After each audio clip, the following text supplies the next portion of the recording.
Bonjour et bienvenue dans cette nouvelle édition de votre magazine d'aventure automobile. Je vous propose aujourd'hui de vous emmener faire un road trip depuis l'abbaye de Tamier jusqu'à la vallée de la Tarentaise, non seulement pour parler des voitures qui ont marqué l'actualité, mais aussi pour découvrir certains modes de mobilité spécifiques au monde alpin. Tout de suite, on découvre ensemble le sommaire en images. Dans cette nouvelle édition de Road Trip, nous partons à la découverte de la sculpturale McLaren 720S. La comédienne Alix Benezek est notre invitée du mois. De Jean-Luc Bock et Christian Bugnon, personnalité tarentine. Le C3 Aircross pour une rencontre hors piste et sur circuit.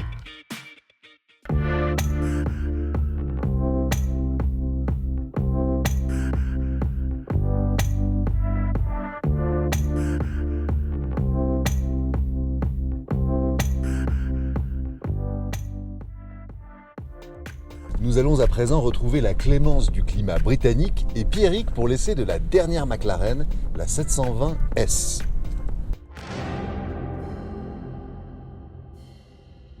La campagne britannique, où se mêlent calme et tradition à l'image de ces demeures d'époque, voit aujourd'hui sa paix troublée par un étrange ovni couleur azur. Cette merveille mécanique est la traduction d'un seul mot d'ordre qui règne chez McLaren, la perfection. Ces courbes fluides et sensuelles n'ont été dictées que par le vent du tunnel aérodynamique de l'usine de Woking. Chaque partie de carrosserie a été taillée par les performances. Les ouvertures du bouclier canalisent l'air frais vers les radiateurs, les freins et servent aussi à l'appui. Même les feux, par ailleurs très futuristes, ont une fonction qui va au-delà de l'éclairage. Le flux file le long des portes et aboutit dans des ouïes fines qui alimentent le moteur. Diffuseur, échappement haut, aileron actif à l'arrière. Les ingénieurs ont exprimé sans limite leur expertise. Fini de jouer. Il est temps de démarrer et de filer sur les routes.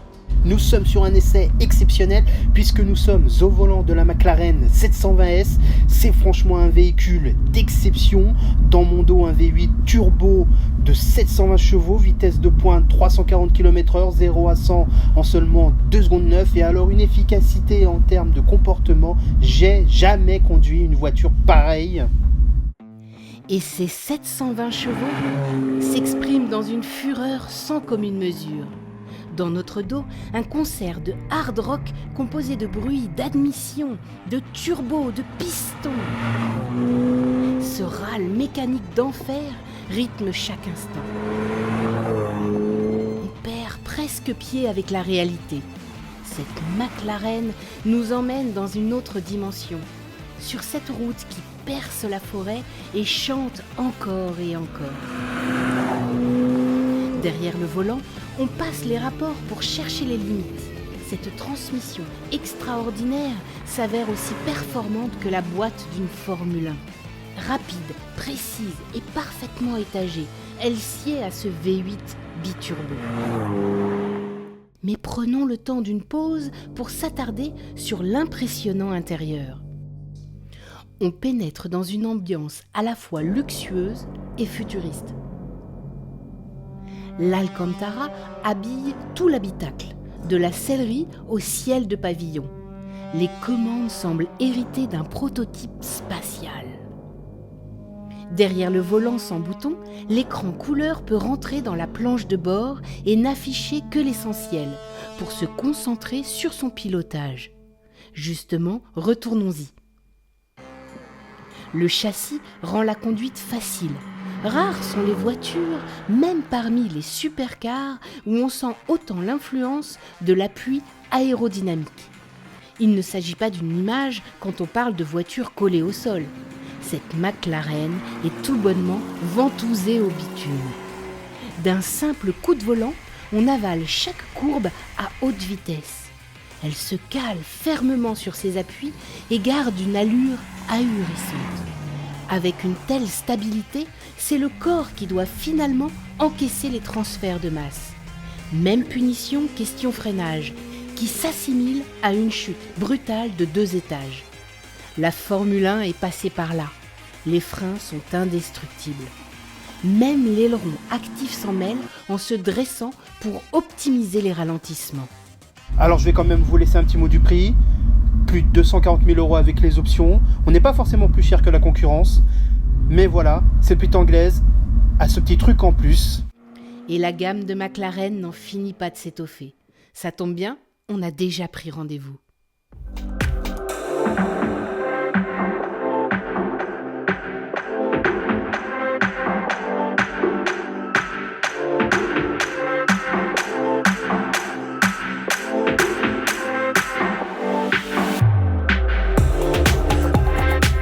Je vous propose à présent de faire un stop du côté de la Fun Zone, Jaguar Land Rover à La Plagne, pour prendre les commandes de la F-Type et de la E-Pace.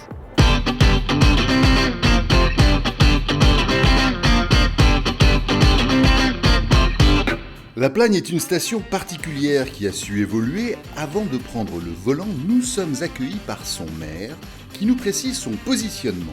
Je dirais que la station de La Plagne, ce qui la caractérise principalement, c'est le fait que ce soit une station dite familiale. C'est-à-dire qu'on accueille des familles et on a aussi bien des sensations pour les enfants que pour les ados, ainsi que les adultes. Nous sommes une station moyenne gamme avec quelques hébergements de haut standing, mais ce n'est pas ce qui nous caractérise le plus. Aujourd'hui, c'est le volume, mais le volume pas dans l'aspect négatif de la chose pour faire de la masse, mais le volume parce que la capacité d'hébergement est là, et La Plagne, c'est tout simplement la première station mondiale en termes de ski, puisque nous frôlons les 2 500 000 journées skieurs, ce qui est extraordinaire. Mais justement, quels sont les leviers de ce succès ? Depuis plusieurs années, nous communiquons énormément sur le ski de printemps, parce que c'est une saison qui commence à être un petit peu oubliée. Vous avez très souvent et largement la matière première qui est toujours présente mi-avril, fin avril. Vous avez un soleil radieux, une température extraordinaire, et La Plagne s'est positionnée par exemple sur le ski de printemps avec la découverte de 6 sommets et des choses qui n'ont rien à voir avec un sommet à 2700 mètres d'altitude, puisque vous pouvez aller dans un jacuzzi, vous pouvez faire du sauna, vous pouvez faire du bronzing, et tout ça en découvrant les sommets les uns après les autres. C'est quelque chose qui plaît énormément à la clientèle qui vient nous voir, et c'est pour ça que l'opération est renouvelée depuis 4 ans. On se retrouve maintenant au volant de la Jaguar E-Pace sur le circuit de glace. Alors là, ce sont des sensations de glisse qui sont très très différentes, puisque on a beau être en pneu neige clouté, on a débranché l'ESP, on a débranché l'assistance, et donc là on se retrouve vraiment en mode glisse.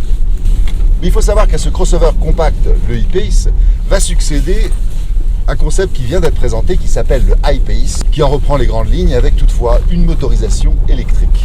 Nous retrouvons David Buchet qui nous explique comment l'illustre maison appréhende les motorisations de demain et la démarche écologique.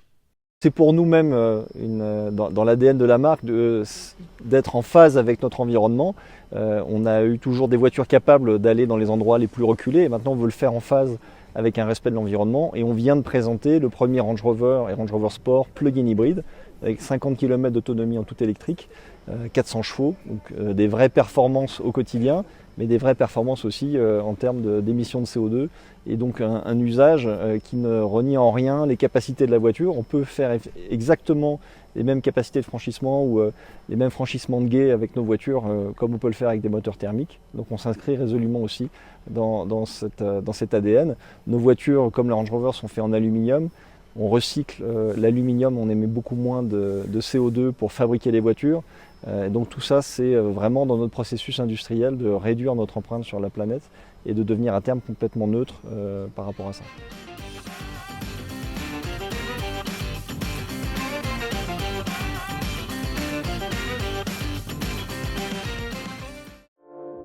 La comédienne Alix Bénézé est notre invitée du mois. On l'aura vue à l'écran aux côtés de Cadmerade, et elle est à l'affiche de Mission Impossible 6. Quel genre de voiture t'attire, toi? Les coupés, les très puissantes, les sportives? Toutes les voitures qui ont un lien avec le cinéma. Toutes les voitures que j'ai pu voir dans des films, la DeLorean, la 205 GTI, la Aston Martin, la BM qu'il y a dans le prochain Mission Impossible 6. J'aime quand une voiture raconte une histoire et bien évidemment la Jaguar qui est ma voiture favorite depuis toujours. Et si on revient un petit peu justement sur la conduite sur glace, quel genre de sensation ça t'a procuré? Les sensations que j'ai ressenties, c'était un plaisir incroyable. C'est assez drôle parce que quand tu conduis et donc que j'accélérais à fond, j'avais aucune peur et pas du tout la sensation que par exemple le rythme cardiaque augmentait ou que la respiration, que je pouvais être en apnée, comme j'ai appris après que les pilotes sont souvent en apnée dans les virages, etc. Et c'est une fois que la voiture est arrêtée que là j'ai senti mes jambes qui tremblaient, le cœur qui battait. Mais en conduite, j'avais l'impression que c'était très simple. Tes dérobades finalement du train arrière, elles t'ont pas donné de frissons particuliers? Si, ça me donne... je sais pas comment décrire cette sensation en fait. Ça donne... je sais pas, j'ai l'impression d'être une enfant, de jouer voilà, comme quand on est gamin, quoi. C'est ça qui est assez fou. Parce que c'est pas... A priori, c'est pas un jeu d'enfant, mais c'est la sensation que j'ai eue. Si on parle de balades, de paysages, est-ce que tu as des souvenirs, des anecdotes à nous raconter? Le souvenir qui serait le plus lié à la voiture serait peut-être mon grand-père qui nous faisait le trajet du sud de la France où ils habitaient à Châteauneuf-de-Grâce jusqu'en Allemagne où habitaient mes parents, parce qu'on passait toutes les vacances d'hiver et d'été dans le sud. Et c'est vrai que mon grand-père, ma mère et tout, ils adoraient conduire.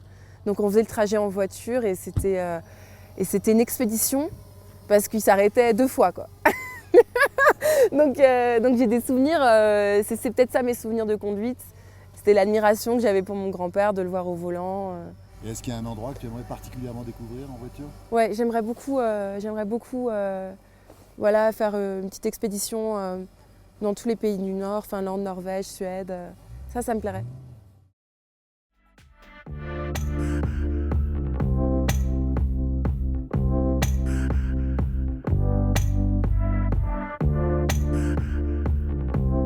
Notre road trip dans la vallée de la Tarentaise touche désormais à sa fin au volant de ce Land Rover Discovery, gros bébé, 4,97 m, plus de 2 tonnes, équipé d'un moteur TDI de 240 chevaux. C'est une voiture qui s'est montrée extrêmement performante, quelles que soient les conditions d'adhérence, et on a vu que ces conditions pouvaient être assez variées. Nous faisons à présent route vers Val d'Isère pour une expérience de conduite assez inédite.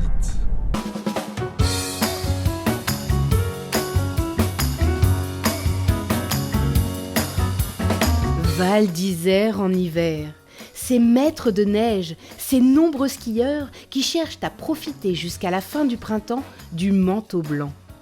Ces paysages somptueux, il n'était pas question de laisser David en profiter tout seul. Et oui David, je te rejoins à Val d'Isère, non pas au volant d'un gros 4x4, mais à bord de ce Citroën C3 Aircross avec comme seuls alliés 4 pneus neige et une électronique pour la motricité. Avec un tel équipement, sur le papier, on se sent plutôt rassuré, du moment que la couche reste modérée. Évidemment, sur les parties de route dégagées, notre C3 Aircross se comporte comme n'importe quel autre. On n'en attendait évidemment pas moins.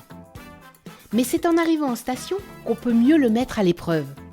Clairement, les pneus font véritablement la différence avec ou sans le dispositif Grip Control qui optimise la traction.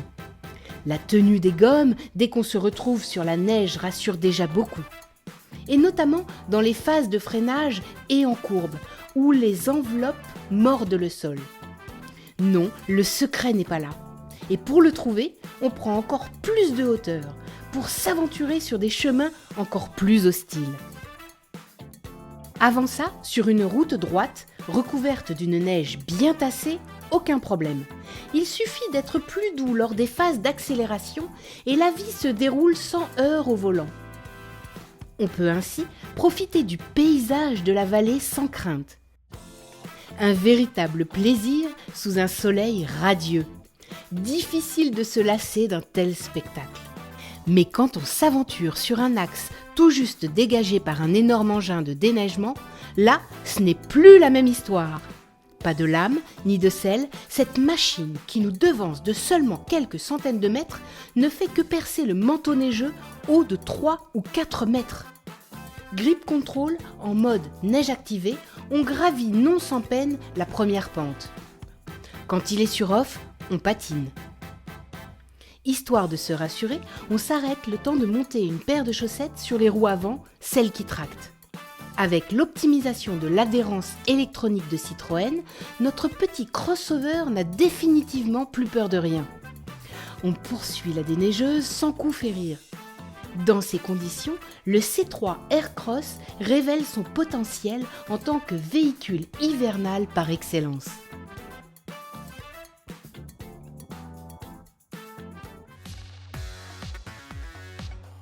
Pour voir à quel point il peut être funky, on se retrouve sur le circuit de Tignes. Le mieux est encore de vous embarquer à bord pour voir comment il se débrouille. Qu'est-ce qu'on s'amuse au volant de ce C3 Aircross avec le petit frein à main, le grip control. Ah franchement c'est la fête hein. Alors là je dois dire non c'est très amusant, on est très en confiance ici. Ce circuit il est plutôt un peu technique mais il laisse franchement suffisamment de largeur pour qu'on puisse bien s'amuser. Question note technique, on lui mettrait bien un 8 sur 10 et un peu moins pour l'artistique. Sur ce dernier point, votre serviteur était sans doute à incriminer. Un peu vexé, on reprend promptement la route. Peut-être un peu trop même. L'occasion pour nous de rencontrer l'adjudant Bunion de la brigade de gendarmerie de Val d'Isère, qui, entre deux missions, a pris le volant de notre C3 Aircross. Il aurait presque toutes les caractéristiques pour évoluer en milieu montagneux, quoi. Il est un petit peu haut perché, donc pour au niveau passage des petits niveaux de neige, je pense qu'il ne doit pas créer forcément de problème. Au niveau de taille de roue, il n'a pas l'air d'avoir des roues super larges, donc du coup, ce qui est très bien pour la neige. Et puis, il faut après, selon la motricité, on va dire qu'il a les bons arguments pour être performant sur la neige. Et alors le système, nous on l'a sur un véhicule de service à nous, qui est en plus le véhicule d'intervention, et c'est vrai que le système de réglage en fonction du type de terrain marche pas trop mal. Donc s'il est équipé de ça, comme il n'est pas gros, c'est un petit gabarit, et ouais, ça devrait marcher pas trop mal. On en profite pour évoquer également les spécificités de son quotidien dans la station. Alors quand les routes sont grandement enneigées, on fait énormément de prévention. On conseille énormément aux gens de mettre les chaînes, voire les chaussettes maintenant, assez tôt sur le plat. Alors pour arriver à Val, malheureusement, il y a énormément de tunnels et de paravalanches. Les gens ont tendance à s'arrêter pour les enlever au passage. Mais dès que l'arrivée station se fait, c'est entièrement enneigé et là ils se rendent compte que c'est bien obligatoire. Donc non, on fait plus de prévention effectivement que de la répression propre. Sinon une unité de gendarmerie tout à fait classique, avec juste un domaine skiable en plus qui peut nous être amené des fois donc à aller travailler sur les pistes pour faire des constatations. Notre citadin C3 Aircross a trouvé sa place dans l'environnement montagnard. Merci au Grip Control qui doit être impérativement associé à une monte pneumatique neige pour en tirer la quintessence. Une belle alternative bon marché face au 4x4 imposant bien plus cher.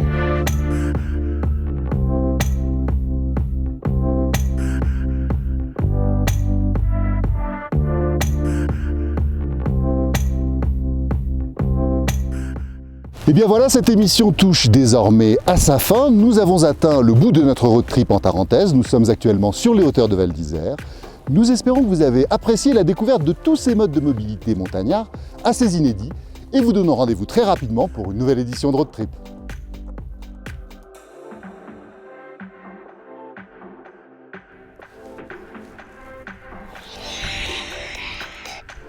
Ouais Pierrick. Ouais, je suis en train de faire mon plateau là. Il va sortir du champ. J'arrive.